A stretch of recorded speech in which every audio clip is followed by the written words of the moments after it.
Assalamualaikum, salam Malaysia Madani. Kanta 744 dimulakan dengan rangkuman berita-berita utama hari ini. Perinciannya dalam segmen Esensi. Laporan akhir nahas Sabah Air yang mengorbankan Ketua Menteri Sabah Tun Fuad Stephen pada 6 Jun 1976 telah diturun taraf dan dinyah klasifikasi mengikut Seksyen 2C Akta Rasmi 1972 Akta 1988. Menurut Perdana Menteri Datuk Seri Anwar Ibrahim, maklumat tersebut akan didedahkan kepada umum melalui kenyataan rasmi kerajaan. Ia berikutan tuntutan oleh keluarga waris dan pandangan rakyat Sabah yang inginkan maklumat terperinci berhubung kejadian berkenaan.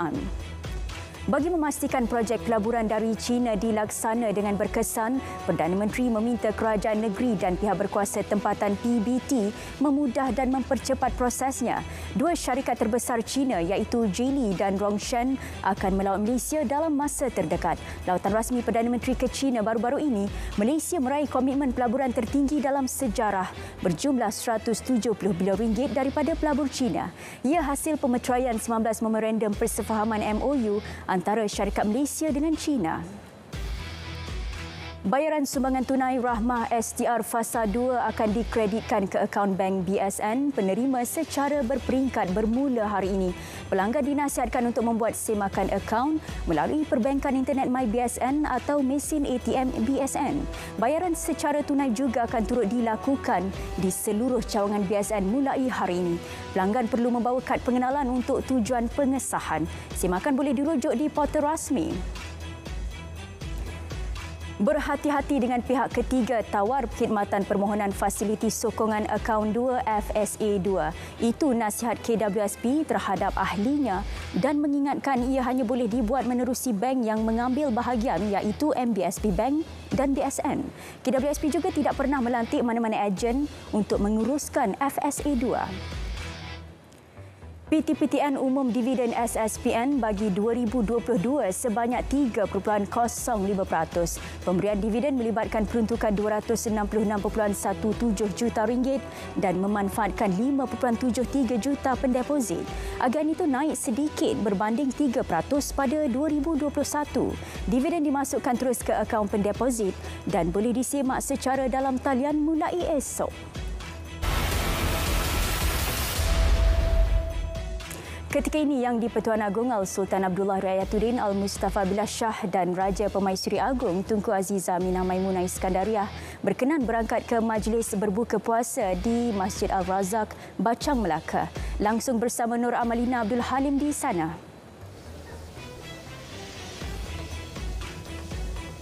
Baik, untuk makluman Yang di-Pertuan Agong dan Raja Permaisuri Agong tiba di Masjid Al-Razak Bachang ini pada pukul 6.43 petang tadi sambil disambut oleh Yang di-Pertua Negeri Melaka Tun Muhammad Ali Muhammad Rustam, Ketua Menteri Melaka Datuk Seri Abdul Rauf Yusof, Setiausaha Kerajaan Negeri Datuk Zaidi Johari serta Barisan Esko Kerajaan Negeri Melaka yang baru sahaja dilantik pagi tadi. Dan untuk makluman penonton-penonton RTM juga terdahulu, Al-Sultan Abdullah turut berkenan memasyurkan Masjid Al-Razak Bachang ini dan dalam titah baginda menyeru agar semua umat Islam supaya menjaga keharmonian dan kesucian institusi masjid. Malah baginda juga tidak mahu agenda politik dibawa masuk ke dalam masjid dan baginda juga turut berkenan menyampaikan sumbangan kepada golongan Asnaf seramai 100 orang penerima. Dan pasangan diraja ini akan turut menunaikan solat maghrib bersama jemaah yang hadir di Masjid Al-Razak Bachang ini. Dan untuk makluman penonton setia RTM, pasangan diraja ini berangkat tiba untuk lawatan 2 hari di Melaka bermula hari ini dan tiba di lapangan terbang antarabangsa Melaka LTAM Batu Berendam pada pukul 11.56 pagi tadi dengan pesawat khas. Malah pasangan diraja juga pada petang tadi berkenan mengunjungi dan beramah mesra dengan peniaga serta pengunjung di Bazar Ramadan Peringgit. Dan esok Yang di-Pertuan Agong dijadual menerima menghadap ahli Majlis Agama Islam Melaka MAIM sebelum berangkat pulang. Baik, saya kira sampai di sini dahulu laporan saya, Nur Amalina Abdul Halim serta kru penerbitan dari Masjid Al-Razak Bachang. Kembali semula bersama rakan tugas untuk perkembangan lain dalam Kanta 744. Amalina, terima kasih. 10 adun Melaka mengangkat sumpah sebagai esko kerajaan negeri yang dibarisi wakil rakyat beberapa parti selari konsep kerajaan perpaduan. Istiadat angkat sumpah jawatan taat setia serta sumpah simpan rahsia berlangsung di hadapan Yang di-Pertua Negeri Tun Ali Rustam. 3 daripada yang dilantik merupakan muka baharu. Adun Rembia Datuk Jailani Khamis dan adun Serkam Datuk Zaidi Atan digugurkan daripada jawatan esko. Pengarah Hydro Shop Sdn Bhd Datuk Abdullah Hamid Sheikh Abdul Razak Sheikh didakwa di Mahkamah Session Kuala Lumpur atas pertuduhan menawarkan suapan RM500,000 setahun selama 15 tahun. Ia bagi faedah Menteri Komunikasi dan Multimedia ketika itu, Tan Sri Anwar Musa, berhubung proses pengambil alihan konsesi Menara Kuala Lumpur. Bagaimanapun, Datuk Abdul Hamid Sheikh 49 tahun mengaku tidak bersalah. Pertuduhan mengikut Seksyen 16(6)(b) Akta Suruhanjaya Pencegahan Rasuah Malaysia 2009.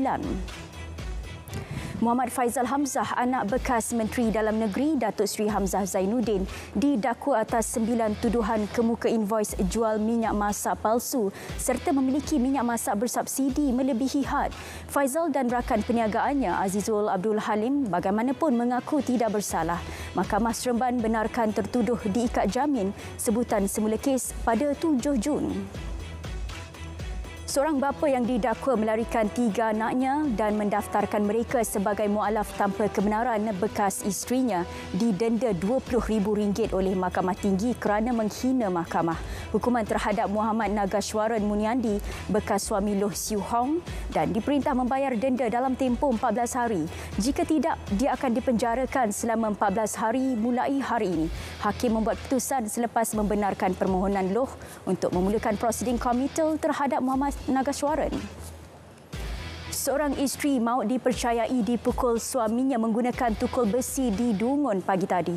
Mangsa Rubiah Sabtu 41 tahun meninggal dunia di lokasi kejadian akibat cedera di bahagian muka dan kepala. Disyaki berlaku perselisihan faham perpasangan yang baru setahun mendirikan rumah tangga itu menyebabkan suami bertindak luar kawalan. Suspek telah ditahan polis dan tukul besi yang digunakan suspek turut dirampas. Kes disiasat di bawah Seksyen 302 Kanun Keseksaan. Seorang mekanik dihadapkan ke Mahkamah Magistrate Batu Pahat Johor atas pertuduhan mengedar lebih 63 kg ganja di Yung Ping. Muhammad Burhan Saim, 37 tahun, mengangguk faham terhadap pertuduhan dibacakan. Tertuduh tidak diwakili peguam dan tidak dibenarkan ikat jamin. Kes dibacakan mengikut Seksyen 39B-1-A Akta Dadah Berbahaya 1952. Seorang lelaki diberkas polis kerana memiliki pelbagai jenis rokok seludup di Taman Johor Jaya. Suspek lelaki tempatan berusia 46 tahun diberkas di rumahnya. 21 kotak rokok pelbagai jenama dan sebuah kereta dirampas. Nilai rampasan dianggarkan bernilai RM108,000. Suspek direman 14 hari bagi membantu siasatan. Sejumlah 2,033 saman dikeluarkan dan 2 mat rempit ditahan dalam operasi membantras samsing jalanan di daerah Kuala Muda, Kedah. 97 buah kenderaan termasuk kereta dan motosikal disita sepanjang operasi samsing jalanan. Antara kesalahan tidak mempunyai lesen serta penunggang bawah umur. Mereka disiasat di bawah Seksyen 379A Kanun Keseksaan. Sebanyak 2,134 kes kemalangan direkodkan dan 36 mangsa meninggal dunia. 3 lelaki yang dipercayai menyamun seorang wanita di Kulim Kedah Isnin lalu berjaya ditahan polis. Ketiga-tiga suspek berusia 20 hingga 30 tahun itu ditahan di 3 lokasi. Barangan samun milik mangsa dan motosikal digunakan suspek turut dirampas. Kesemua suspek mempunyai rekod kesalahan lampau berkaitan jenayah dan dadah. Ujian saringan air kencing mendapati kesemua tangkapan positif dadah dan suspek ditahan reman untuk siasatan lanjut. 2 lelaki berusia 49 dan 47 tahun ditahan dalam serbuan di Simpang Pulai, Perak. Mereka disyaki mendalangi kegiatan penyelewengan membabitkan lebih 32,000 liter diesel. Premis kolam ikan dijadikan sebagai tempat pengumpulan minyak berkenaan tanpa permit. Kes disiasat di bawah Akta Kawalan Bekalan 1961 dan Peraturan-Peraturan Kawalan Bekalan 1974. Sepasang suami isteri didakwa atas 2 pertuduhan memegang pasport pekerja warga asing tanpa kuasa yang sah dan menjalankan perniagaan memberi pinjam wang tanpa lesen yang sah. Pasangan itu mengaku tidak bersalah selepas pertuduhan dibacakan. Kedua-duanya dibenar ikat jamin sebanyak RM12,000 setiap seorang dengan seorang penjamin berasingan. 24 Mei depan ditetapkan sebagai sebutan semula kes dan serahan dokumen dan nantikan peguam. Seorang pesara guru kerugian lebih RM1.5 juta selepas terpedaya sindiket penipuan telefon scam yang menyamar sebagai ejen insurans. Wanita 59 tahun itu menerima panggilan Isnin lalu di rumahnya. Lebih RM585,000 hasil simpanan, wang pencen serta pinjaman disedari hilang ketika mangsa ingin mengeluarkan wang dari akaun bank. Kes disiasat mengikut Seksyen 420 Kanun Keseksaan. Lelaki dipercayai lemas selepas lori dipandu terjatuh ke dalam laut di Terminal Maritim Lumut Manjung awal pagi tadi. Mayat mangsa Akhir Rashdan Razmi 20-an berjaya dikeluarkan pasukan bomba selepas terjatuh sedalam 11 meter. Mangsa disahkan maut oleh pegawai perubatan dan mayat diserah kepada polis untuk tindakan lanjut. 60 pelajar Maktab Rendah Sains Mara MRSM Gerik mengalami keracunan makanan selepas dipercayai makan juadah ayam masak merah ketika berbuka puasa Ahad lepas. Pelajar mengalami sakit perut, cerit-berit, muntah dan sakit kepala. Bagaimanapun tiada kes dirujuk ke hospital, sebaliknya mereka dirawat pasukan perubatan bergerak sebagai pesakit luar. 10 sampel klinikal sudah diambil bagi dianalisa dan dapur asrama diarah tutup 3 hari. Operasi mencari dan menyelamat SAR mangsa kejadian bot karam di perairan Tanjung Jerijih, Tanjung Manis diteruskan. Radius pencarian hari kedua mangsa yang hilang seluas 20.20 batu nautika melibatkan 4 buah aset pasukan penyelamat. SAR juga turut melakukan selaman di kawasan bot karam dengan bantuan 7 orang penyelam dari Jabatan Bomba dan Penyelamat. Mangsa yang masih belum ditemui dikenal pasti sebagai Wong Pak Wei berusia 25 tahun. 2 bot nelayan Vietnam menceroboh perairan negara di Tahan Maritim Terengganu semalam. Bot itu ditahan sekitar 133 dan 134 batu nautika timur Laut Kuala Terengganu dalam Ops Naga Barat dan Kuda Laut. Bot dan kesemua peralatan menangkap ikan termasuk diesel dirampas dianggarkan RM3 juta. Kes disiasat mengikut Akta Perikanan 1985 dan Akta Imigresen 1959 Palang 63. Amerika Syarikat Umum pakej bantuan ketenteraan baharu bernilai $2.6 bilion kepada Ukraine. Bantuan baru itu diumum ketika Ukraine membuat persiapan untuk melancarkan serangan balas terhadap tentera Rusia pada musim bunga ini. Ia termasuk 3 radar pantau serangan udara, roket penangkis kereta kebal dan lebih 100 lori minyak. Sebilangan besar bantuan adalah daripada dana inisiatif bantuan keselamatan Ukraine. Bekas Presiden Amerika Syarikat Donald Trump mengaku tidak bersalah atas 34 pertuduhan jenayah memalsukan rekod-rekod perniagaan. Trump, 76 tahun, mengaku tidak bersalah terhadap kesemua tuduhan itu. Jika didapati bersalah bagi kesemua 34 tuduhan tersebut, Trump boleh dipenjara sehingga 136 tahun. 4 Disember ditetapkan sebagai tarikh pendengaran semula kes. Masjid Al-Aqsa digempur polis Yahudi. Pihak berkuasa Israel bertindak agresif dengan mencederakan jemaah. Mereka turut dilapor menggunakan bom gas dan bom bunyi. Polis Israel mendakwa pencerobohan dilakukan bagi menyekat cubaan pihak tertentu yang mahu mempergiat protes terhadap negara Yahudi itu. Lebih 3,700 ekar tanah di Libya tercemar dengan sisa bahan letupan dan periuk api. Tahun lalu 19 mangsa terbunuh akibat bahan letupan dengan 14 daripadanya kanak-kanak. Sisa turut menghalang akses selamat kepada pendidikan, penjagaan kesihatan dan pembangunan selain mengundang maut.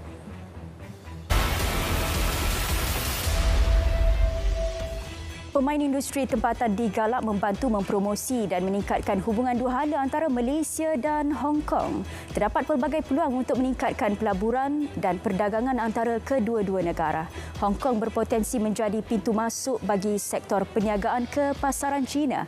Malaysia pula mampu menjadi hub bagi Hong Kong ke ASEAN. Hong Kong merupakan rakan dagang ke-9 terbesar negara tahun lalu dengan perdagangan berjumlah 113.20 bilion ringgit. 13 projek berjaya diraih dan menjana lebih 6,000 peluang pekerjaan. 312 kawasan titik kehadiran POP berjaya disiapkan di seluruh negara setakat 31 Mac. Pencapaian itu memanfaatkan 32,448 premis untuk melanggan dan menikmati internet berkelajuan tinggi. Fasa 1 projek di bawah jendela itu akan melibatkan 630 lokasi, manakala fasa 2, 3,693 lokasi berhampiran sekolah di kawasan luar bandar. Saudara, paparan itu mengakhiri Kanta 744. Menyusul selepas ini berita perdana bersama Ivan dan Margaret untuk paparan lebih komprehensif. Salam Malaysia Madani.